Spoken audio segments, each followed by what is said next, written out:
স্বীকার করে। যারা অপরাধী হিসাবে আসামি হয়েছেন পরোক্ষভাবে তারা ক্ষতি হননি, আপনাদেরকে জেল খাটতে হয়েছে। প্রয়োজনে যদি কোথাও সেটেলমেন্ট হয়েছে, অর্থের লাখ লাখ টাকা খরচ হয়েছে, এটা কি ক্ষতি নয়? আপনাকে সমাজের কাছে কলঙ্কিত করা হয়েছে। আপনি যতদিন বসবাস করবেন ওই পাড়ায় বা ওই গ্রামে, আপনাকে বলা হবে আপনি খুনি, ওই খুনির অপরাধী আপনি সাজা বইবেন, আর রাজত্ব করছে আপনার উপরে। আপনার ওই নেতা হাত লড়িয়ে চলে যায়।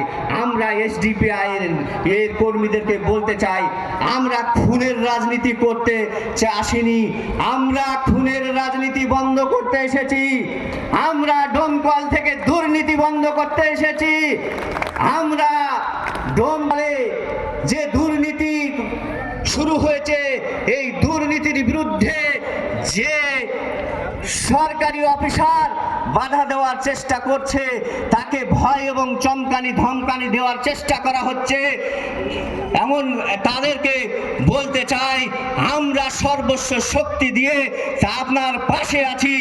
আপনি ভয় করবেন না, আপনার পাশে আমরা আছি। আমরা আপনাকে ঢাল হিসাবে আছি, আপনি কোনো ভয় করবেন না। আপনি যে আইন, সেই আইন নিয়ে যতভাবে কাজ করে যান। যেটা সঠিক সেটাকে সঠিক বলুন, যেটা মেয়ে সেটাকে মেয়ে বলুন, যেটা পুরুষ সেটাকে পুরুষ বলুন।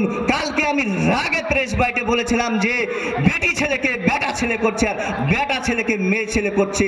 এমন একটি ব্লক পশ্চিম বাংলার মধ্যে ডোমকল ব্লক, যেখানে লক্ষ্মীর ভান্ডারের টাকা বেটা ছেলে পর্যন্ত পায়, তা একজন প্রতিনিধির, কোনো একজন প্রতিনিধির স্বামী